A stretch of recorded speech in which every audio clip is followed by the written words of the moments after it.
My name is Ankita Mantri Lahote, and I am currently working as a graphic designer and marketing lead at a company called Do.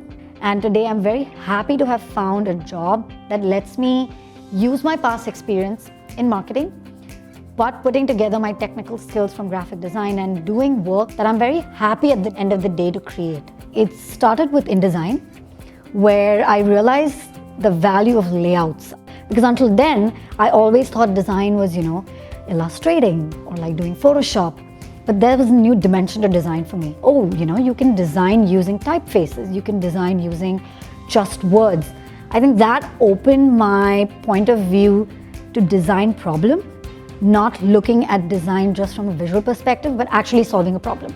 I think my greatest benefit from this course was the portfolio. That is the first impression you're going to make while applying for a job. It not only communicates your design sense, but it also shows your design process.